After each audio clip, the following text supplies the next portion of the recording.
Hi everyone, welcome to part 2 of the American Revolution. Our questions to think about: what were the advantages of each side at the beginning of the American Revolution? What was the turning point in the Revolutionary War? And finally, how did the American Revolution represent more than just a political change? The Revolutionary War also contained elements of a civil war, as colonists struggled to choose sides in the conflict. For some, loyalty to the king demanded separation from friends and neighbors. For others, the Republican cause justified rebellion. In many cases, Americans switched sides before making their final decision. Patriots were those Americans who supported the separation from Britain for a variety of reasons. Many fought in the Continental Army or in the local militias established to protect the towns. No one knows for certain how many Americans actually supported the crown during the Revolution. Some loyalists undoubtedly kept silent to avoid making a public commitment that might have led to banishment or loss of property. For the most part, the loyalists, they were called Tories by the Patriots, were concentrated in the coastal cities, especially New York City and Philadelphia, but they were also plentiful in the southern colonies, which the British considered to be more valuable than the northern colonies. When the British Army moved into an area, they hoped to rally the Loyalists to support the army and to undermine the Patriots. Unfortunately for the British, however, the Loyalists rarely mustered in sufficient numbers to overwhelm the revolutionaries. Additionally, because Loyalists faced the wrath of their Patriot neighbors once the army moved on, they had to face the heartbreaking prospect of leaving their homes for other British colonies or to Britain itself. Approximately 100,000 men and women permanently left America during and after the American Revolution. Large numbers resettled in Canada, while others relocated to England, the West Indies, or to Africa.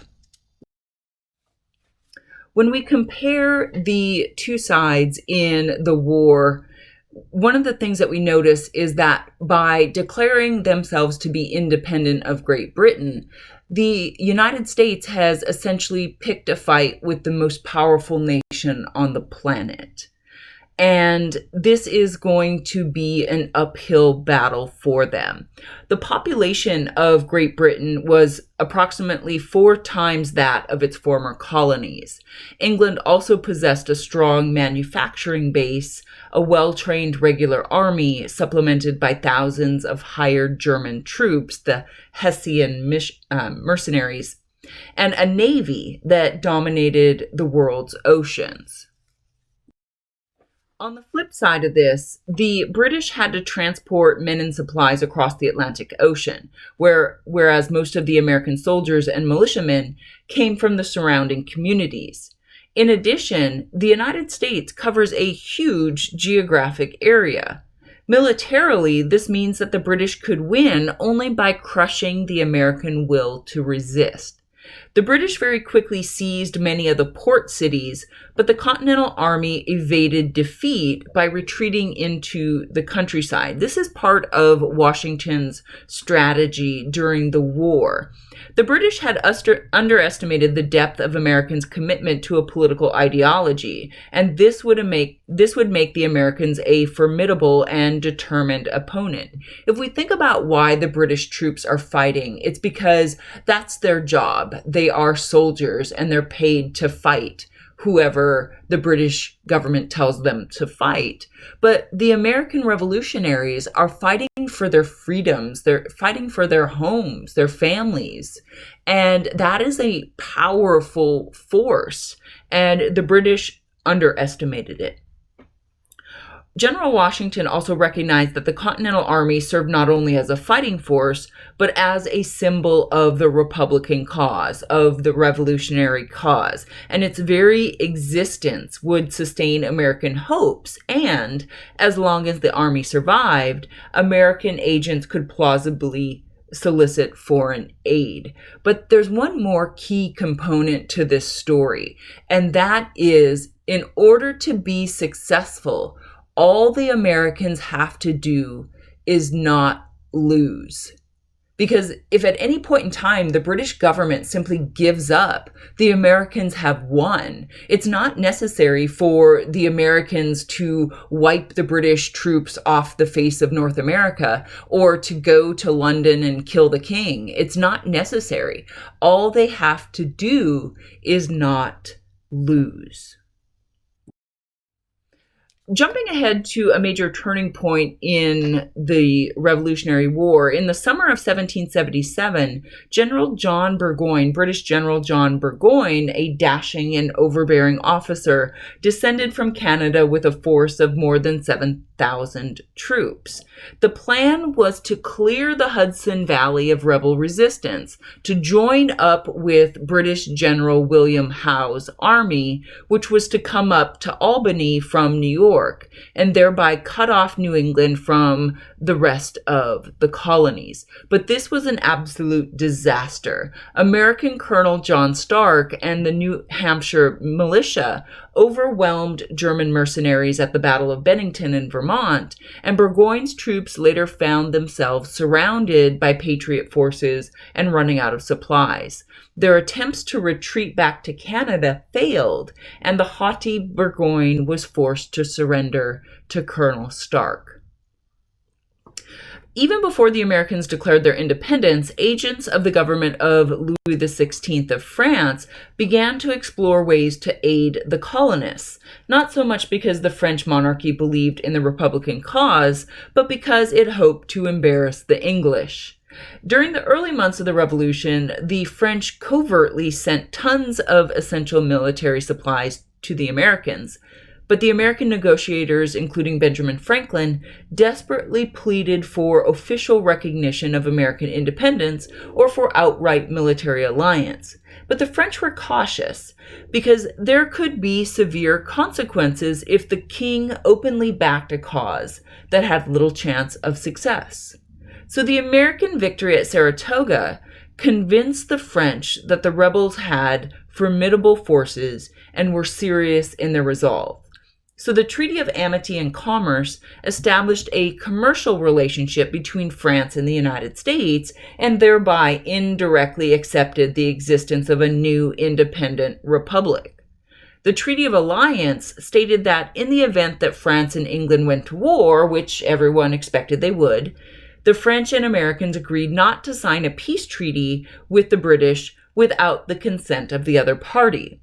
What had originally been a colonial rebellion suddenly becomes a worldwide conflict, a continuation of the great wars for empire of the late 17th century.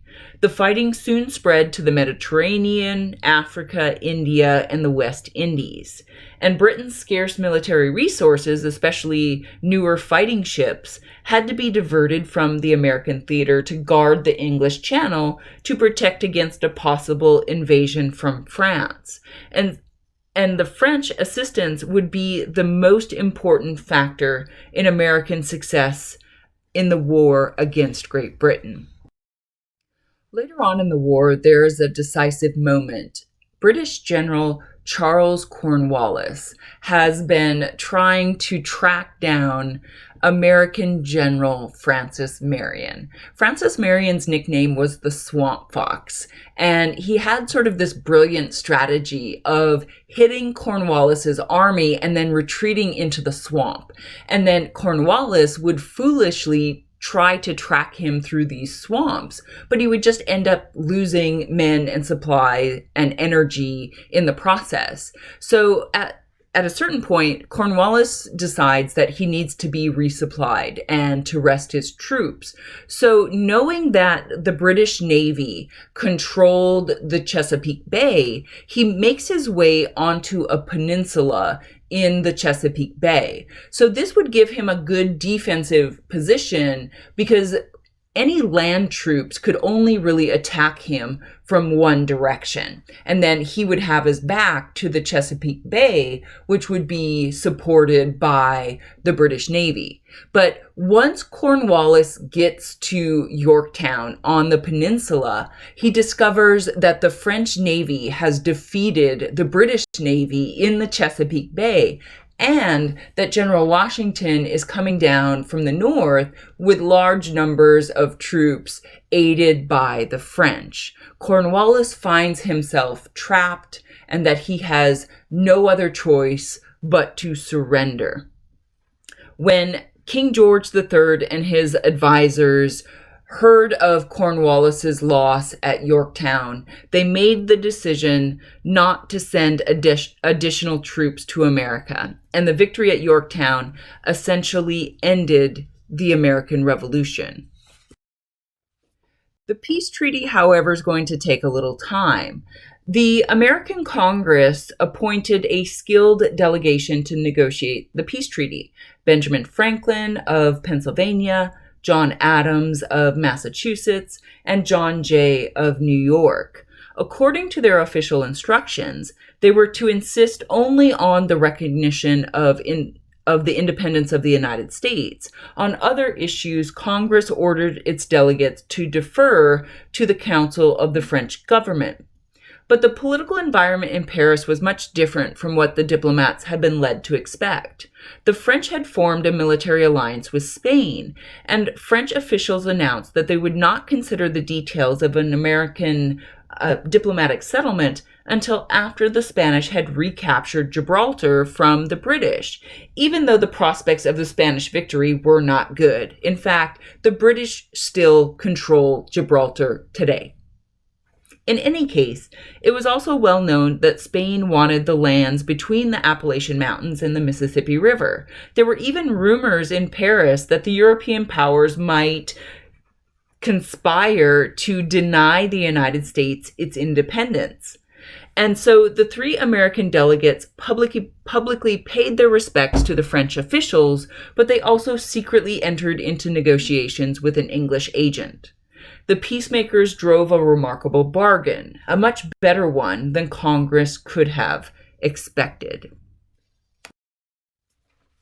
The provisions of the Treaty of Paris 1783 granted Americans their independence, but also all of the territory east of the Mississippi River except for Spanish Florida, which went back to Spain. The Americans were supposed to pay any debts they owed to British merchants, although that would be difficult to enforce.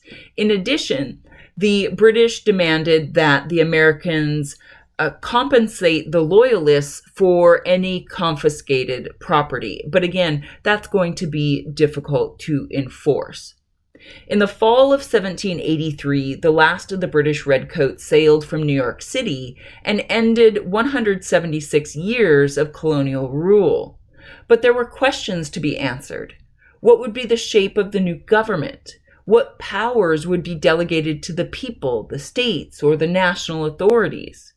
For many Americans, the challenge of nation building appeared even more formidable than waging war against Great Britain. With the American Declaration of Independence and the subsequent formation of Congress under the Articles of Confederation, the Americans had formed a government without a monarchy or aristocracy. In other words, a genuine republic, a government whose authority rested on the consent of the governed. All property-holding white men were deemed equal before the law, and they governed themselves through elected and appointed representatives, a democracy. American democracy is generally defined as a government that serves the interests of the people rather than a structure of government. But the question becomes, which people? The struggle against Britain threw into question many forms of authority and inequity and inequality. But the lower classes did not rise to power as a result of independence. With the Declaration of Independence, however, Jefferson forever linked American freedom to equality in politics and economic opportunity. States expanded the right to vote, although most states retained property requirements. And this would be a significant issue during the period of the early Republic. During the Revolutionary War, the last British governor of Virginia, John Murray, or Lord Dunmore, promised freedom to any slaves who took up arms against the American revolutionaries. But after the American victory at Yorktown, tens of thousands of Loyalists, including thousands of African Americans, mostly runaway slaves, flocked to the seaports to escape the United States. But in addition, the rhetoric of the revolution, or the language of the revolution, juxtaposed freedom and slavery. But for them, for the revolutionaries, slavery was a political category, shorthand for the denial of one's personal and political rights by an arbitrary government. People often talked about being enslaved to the British system. And they didn't mean it ironically that they held slaves and yet demanded freedom from slavery, political slavery themselves. During the Revolutionary period, the abolitionist sentiment spread, so a desire to end the institution of slavery, because many people found it to be hypocritical that they had in fact owned slaves and yet demanded their freedom, political freedom. So people began to criticize slavery in other than religious language. The double standard of their own political rhetoric embarrassed many of the revolutionaries. And for their part, African Americans tried to keep the issue of slavery in front of the public by writing and petitioning. So when you work on the journal for this topic, you will see how African Americans used the language of the revolution to push for their own freedom. Although American women supported the revolutionary effort in a variety of roles, the Republican spirit did not improve their legal status. Coverture laws continued, and these basically say that married women do not have legal rights on their own, but rather they are covered by their husband's rights. In the language of the revolution, a Republican citizen was by definition male. Women were seen as instrumental in the success of the Republic, however, but as wives and mothers. The concept of Republican motherhood, which John Adams called, quote, the foundation of national morality, end quote, encouraged the expansion of educational opportunities for women because, as Benjamin Rush put it, women were needed to, quote, instruct their sons in the principles of liberty and government, end quote. So the woman you see on this screen here is Abigail Adams, and she has an interesting relationship with her husband. So the second part of your journal is to examine her words about the meaning of the revolution for American women.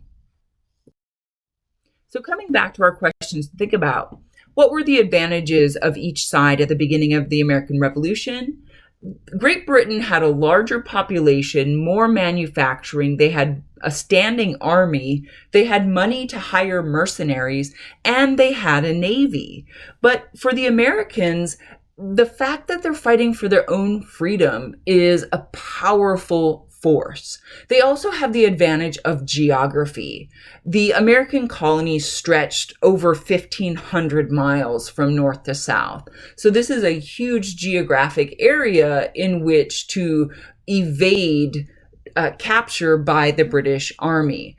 And then, of course, Washington's strategy of using the Continental Army strategically and simply trying not to lose. What was the turning point in the American Revolutionary War? It is the Battle of Saratoga in 1777, because after this American victory, the French offer publicly their support and aid. And then how did the American Revolution represent more than just a political change? There's this language that comes out of the revolution about rights and liberties and freedoms and the relationship between the people and the government. So that is going to affect how the Americans structure their government and their society going forward.